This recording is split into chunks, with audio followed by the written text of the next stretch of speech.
Welcome to NEMC Channel 6 Focus Program. I'm Joe Adair. I'll be your host today. And joining me, I have Memphis School District representatives. I have Brad Gudme, and he is the junior senior high school principal and co-superintendent. Welcome. And also we have Nancy Thomson, who is the elementary school district principal and the other half of the co-superintendent. Correct. Welcome. Glad to have you here. Thanks for having us. Memphis is a relatively small school. Correct. No doubt about that. No. What's some of the advantages of coming from a small school, a small district? Well, I'm a graduate of Memphis, and I got to see all the things going through. I think the small district really allows you to know everybody in the district. The teachers know all the kids. Our teachers are able to talk to each other and find out what's worked for every student coming through. The kids know everybody. The community is small and very entwined in the district and very supportive. I think that's important too, that the kids have that bond with the majority of the school, not just their little clique. We're in a small school, everybody knows everybody. Kids ride on the same bus. Yep. Kindergarten through 12th grade. They see each other many years. The other part is school becomes the central focus of the community, and a lot of the events are held at school, and we have, we are part of the community. We had events to raise money for families. We have shelters in storms. We are able to allow the community to use our buildings, and we become part of that community. We work closely with the Chamber of Commerce, and it's fun because everybody knows everybody and they work together as an awesome team. And it kind of draws in that the parent-teacher collaboration. Mess that word up. Support. Really good. So. The support from the community is outstanding too. Like you said, when everybody knows everybody. Right. When somebody's slipping through the cracks, we know about it right away. Parents are more than happy to come in and give us support for anything going on in the district. Okay. What's new this year?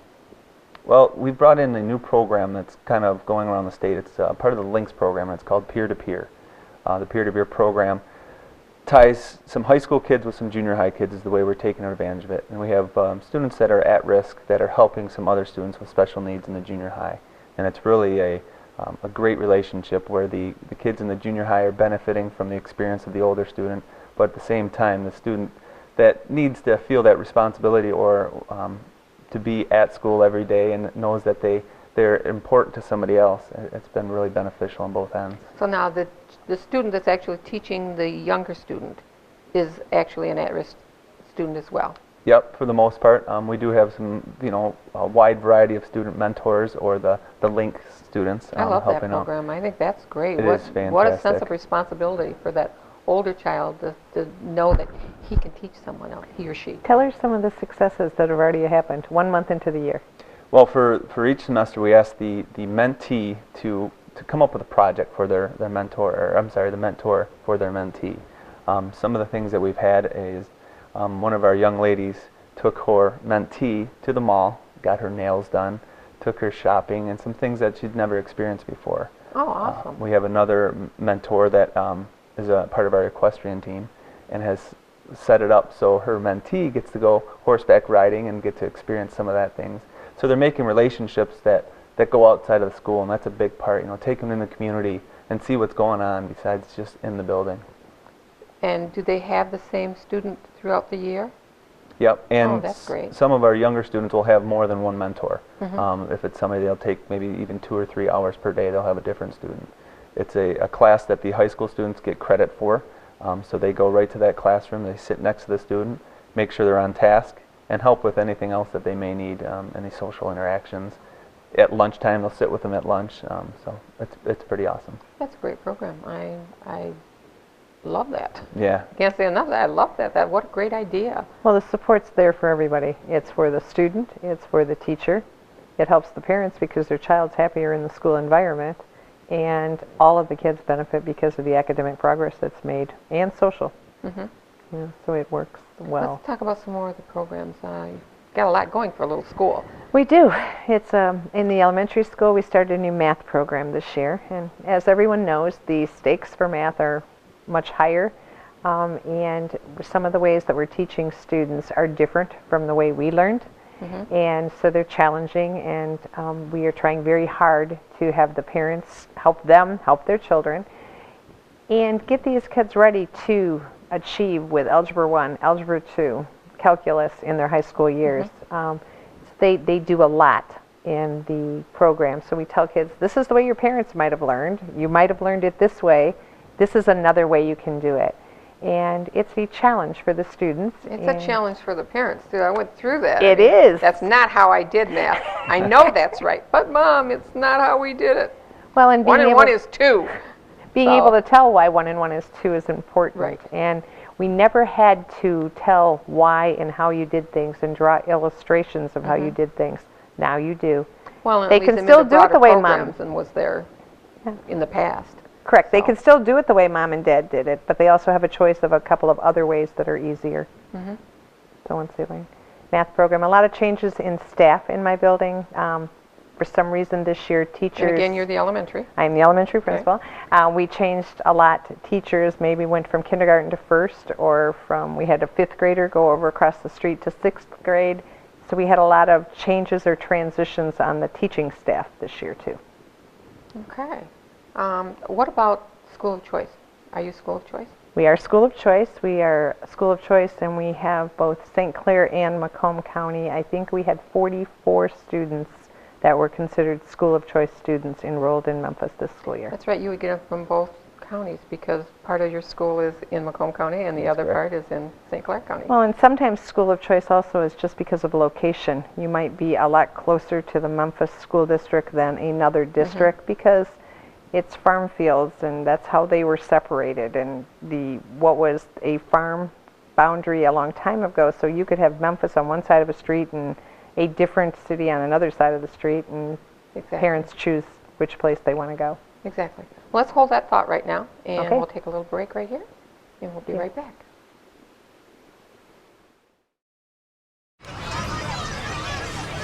Get your ass suit.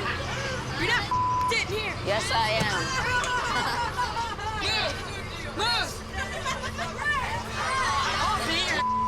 Give it to him hard.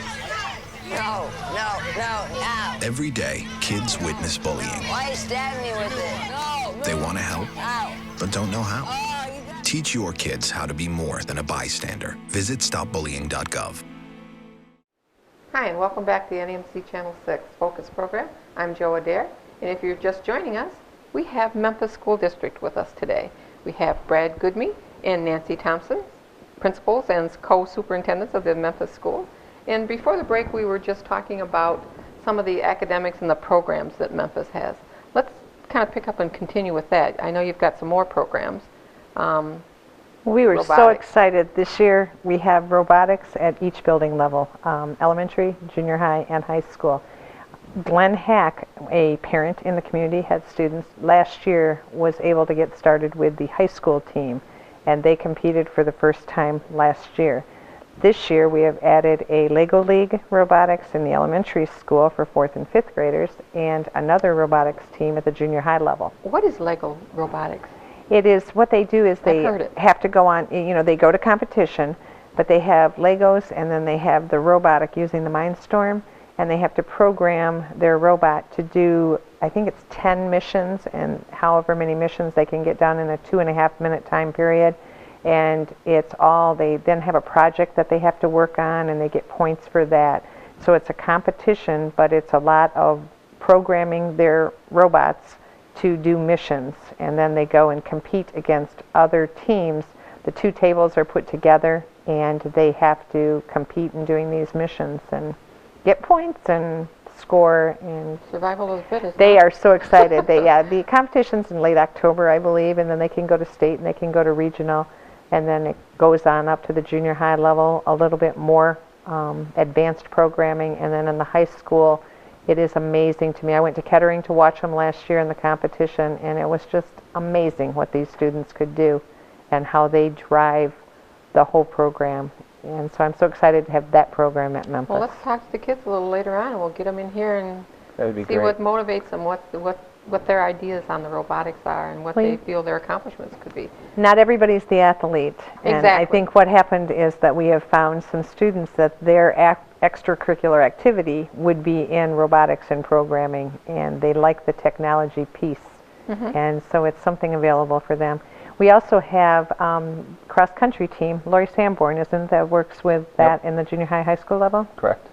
Yep, we've got a program that runs 6-12 for cross-country. It's been going on for a few years. Great numbers involved now, and it's, again, getting some of those students that weren't always part of a team.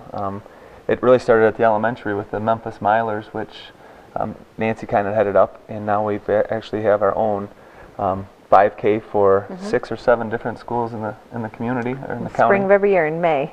We had last year 427 elementary 3rd, 4th, and 5th graders that did their own 5K and ran through the streets of Memphis. They came from KPAC, they came from Emmett, Yale, Barrel Elementary, Indian Woods and Port Huron all came and joined us. New Life Christian Academy came and joined us in running it. It would be our 4th 5K that we had last year.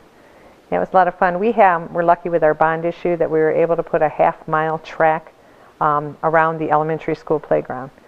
So all of these programs started with the whole Healthy Choices, Healthy Life, getting kids up and moving in many of the different programs that are coming out right now. And so that track, we have Walking for Summer reading books. There's an organization in Port Huron that will give students money or schools money to buy books so they can give them to students. So if they walk during their recess, they can earn books to read during the summer. It sounds like it's getting a lot of use out of it. Yeah, Definitely. it was a great addition. Yep. The community loves it. They're out there all the time, biking on it, walking on it. Yeah, Well, that's another good way when the community especially can when use it. The community can use it too. Yep. Yeah. Yeah, that makes it kind of a dual benefit. We also have an early childhood learning environment, which is one of the unique to this area. We took what was indoors and put it outside in a safe environment for small children, mainly 3 through 6 years of age. So if they want to go paint, they can paint on a plexiglass board with shaving cream or paint and then wash it off, or paint with mud. We have a rain barrel, so we have a water wall, and so they collect the water in the rain barrel and then they can use it to work on the water wall. A music center, a sandbox, building blocks. All outside. All outside. So I'm all for getting kids everything that you outside. have inside you can do outside, and the goal is that students are out there 30 to 45 minutes a day from that level. And in the winter, the custodian helped us out by piling snow, so they were able to have a sledding hill. Didn't have to be that high. So he helped us to do that. So rain or shine, they're out there with their boots and their umbrella, and they have a lot of fun outside, and everything you can do inside, we do outside. That's awesome. Over the summer, I went to your parade, and I saw your band. They are phenomenal. Mr. Esch has done an outstanding job with that program. The number of kids he's got involved in band now from K-12 is more than we've ever had. He starts them young, gets them on an instrument, gives them some choices, then they just keep developing them. He's at the elementary for 3rd, 4th, and 5th grade band. We have 5th grade band. We have a 6th grade band during the day. We have a 7th and 8th grade combined, and then we have a high school band during the day. Just some class that he's running. He's incorporated choir now. We have about 25 choir members, which is a great number of our high school students, and just outstanding. Every year at the state parades and the state competitions, he's getting 1s and 2s, but just does an outstanding job. That's good. That's a benefit to have at the school. One of the most exciting days for elementary students is coming up on homecoming day. The high school band marches through the hallways of the elementary school, playing the Memphis Fight Song and different songs, and then puts on a performance with the cheerleaders and the band in the gym for all of the students. So that is one of the days that they look forward to, is the day that you have a very loud band marching through your hallways, and everyone loves it. So that will come up next Friday for our homecoming this year. And wow. that will work out well. Put it on Channel 6. It's a very exciting day. You know, another program we're really proud of too that's continuing at Memphis is called our STING program. It's part of our Leadership for Life class in the high school. It's for students 9th through 12th grade. And throughout the week, they're doing different projects in the classroom, reading different books, talking about leadership. Last year, this group went into our community, Memphis Gives Back, and they went to any businesses in the town and asked if there's any work they wanted done, cleaning windows, painting, cleaning some different areas for them, and it's just an outstanding. That's kind of what you talked about earlier before the show started, when you said they did community service. Correct. Yeah. Correct. That's nice. And then on Fridays every week, the STING actually program, which is students taking time to invest in the next generation, they go across the elementary. And the students are paired in classrooms, usually 2 or 3 kids in a classroom, and they read to kids, they tutor kids, they play games with kids. And again, it's one of those things where the kids going across get as much as the elementary kids do, and just come back and talking about how positive. The class started about 8 years ago with, I think, 18 kids. Now we have 2 sections of it of about 40 kids, and it's just great. That's awesome. Okay, let's take a little break again, and we'll come back with a few things that we'll close out the program with, and you can tell me about some of the things that makes Memphis shine. All right, we will. Don't look at me. Your hair's a bit frizzy today. Oh, you should pick that up. Oh, you're such a dork, loser. Here, let me help you with that. Oops. Every day, kids witness bullying. Oh, look, your crush is looking at you. Poor you. They want to help, but don't know how. See, no one here's gonna help you, because no one Teach your likes you. kids how to be more than a bystander. Visit stopbullying.gov.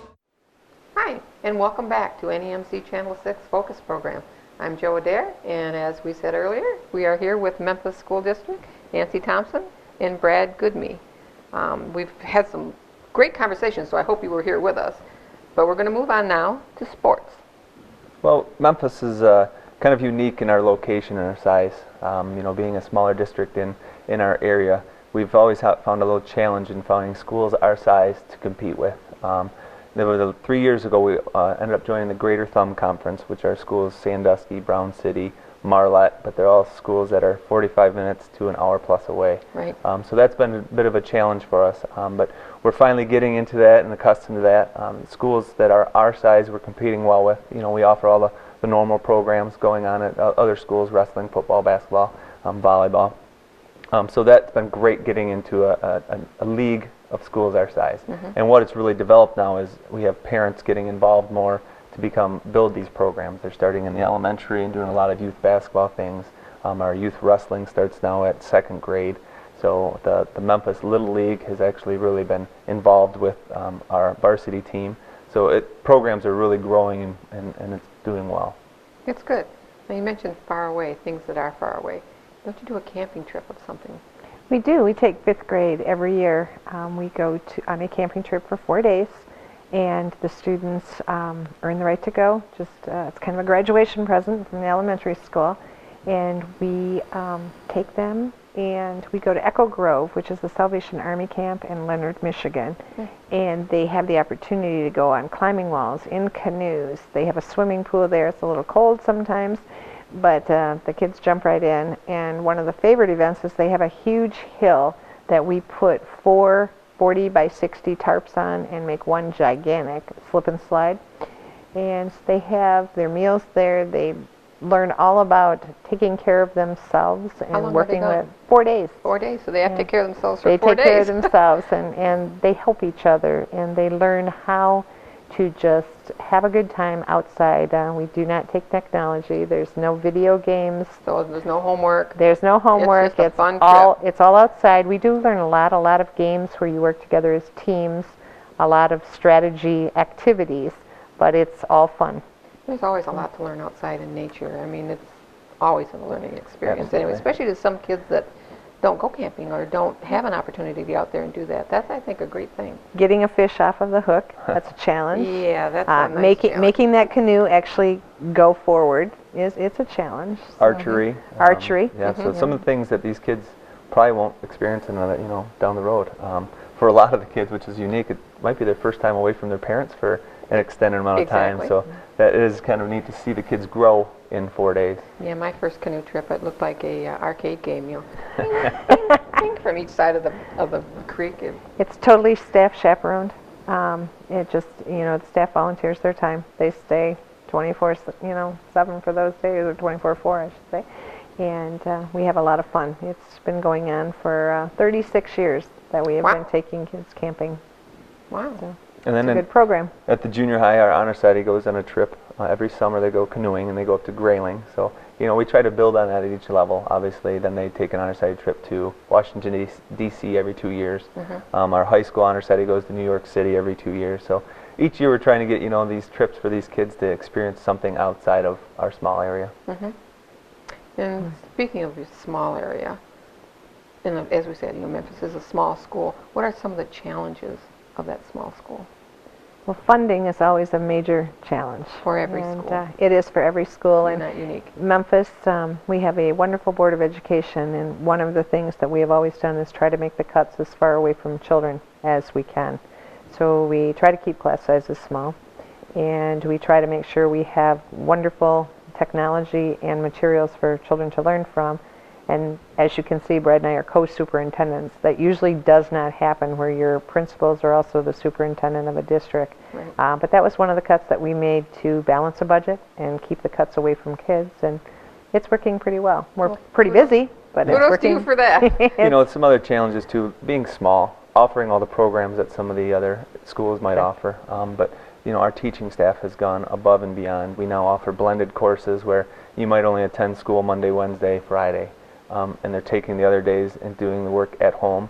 The teacher is still doing the same amount of assignments, but they're grading online, communicating online. We've opened up a lot more online courses. We have 3 computer labs in the junior, senior high. Kids are in there, you know, anywhere from 25 to 35 kids a day just taking an online class. We give them the options too, as long as they're being successful, to stay home for that hour. So a lot of kids try to do a first hour. Right. But it gives us the ability to offer everything that kids still want. And the diversity is there, so. Absolutely. We also have middle college, which is an opportunity for students starting in 11th grade. They would have 5 years of high school. They never come to the Memphis campus on the 5th year. It's at the college.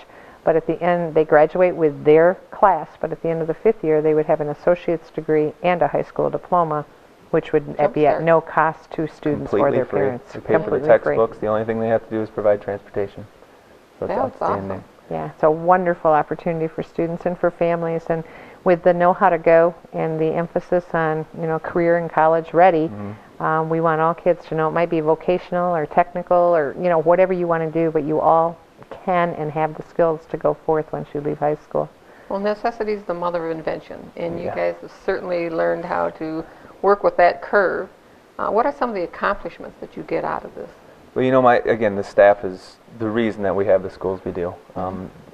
Budget-wise, you know, them agreeing to different concessions and things, but this year the junior senior high is a reward school. We were one of the top 5% in the state of increasing our scores from last year. So we're very proud to, you know, to publicize that and everything that everybody's doing. Elementary school has been an Educational Excellence Award winner for programs that they have in having parent involvement in a child's education. And it's many awards and recognitions that we have for the achievement of students. We are at or above state average in almost all tested areas. And our kids, the large percent, go on for that college experience. And I'm not quite sure what it was, but it was quite high percentage Yeah, definitely. that go on. So That's awesome. a good education, and it's all fun. Okay, anything else you want to tell the viewing public? No, it's a great Okay. place. It's a little school district where big things happen. Very good. Before we close, just one more thing that crossed my mind is October is Bullying Month. How are you preparing your kids? Good. Well, in the elementary school, it's an ongoing program. We use bucket fillers, and have you filled a bucket today? As you know, we need to do positive things for people. You don't dip in their bucket and you don't make them feel bad. And we use a book called Juice Box Bully as a means of starting the whole conversation about what it is to be a bully and what it is to be nice. And so we're promoting that positive character and standing up, speaking up if you see other kids not being treated correctly. This year we are going to have an IMAX theater production that comes into the gym, and all of the students on October 17th during the day will be seeing a presentation on a form of anti-bullying or a bullying message. And then at nighttime we will have a program for parents and a program that's just kind of a get together and be wonderful. And we do a lot of parent information meetings, and we have had in the high school Rachel's Challenge. Yep, and we're bringing in, again, it's a lot of education to students and making them know that they're not alone, to stand up for one another. We're rolling out a positive reward system where when we see this standing up for one another, they get their name dropped in kind of like the bucket fillers, and end of each week we try to give some rewards that kids want to be part of, and it's just a lot of cool things. We have a group called Friends of Rachel that continue to do positive throughout the school. Just educating and making sure kids are respecting each other and standing up for one another. Right. And Nancy just said something that I actually, gears run and you think, I never thought of that. You said recognizing what it's like to be a bully. You always know the bully. Everybody, well, that's the bully, But you never think about when you are the bully, how'd you get that way? Well, and I think it's very important that kids know the difference between being mean and being a bully. And I think that sometimes those have kind of blended together, and that if you're tapped in the hallway, you've been bullied. Well, that's not necessarily the case. And there's a big difference between peer on peer or somebody much older to somebody much younger. Right. And we really have to educate and stop any type of teasing. It's it's a no bully procedure. We really don't want it, and parents have to let us know what's going on. And kids have to, the stand up, speak up is huge. Just what you said. You have to be able to recognize and stand up for it. We try. So, good information. You guys have been great guests. I hope we have you back again soon. Thanks for having us. Thank you. We'll even check on the robotics thing. Yeah, we'll have to get them back. Do you have a website? MemphisK12.org. Okay. Do you encourage the public to give you some comments, Outstanding. concerns, anything? Every teacher in the 612 building has their own website. It has links to everything going on, our daily messages, our daily announcements. So everything on there that is needed. So it is a great website to visit. Okay. Well, you heard it. If you need to make any comments or you want to contact the school, you can do it by the website that's on the screen. And I'm really glad you joined us today because it was a great program. So for NEMC Channel 6 Focus Program, I'm Jo Adair. Thanks for watching.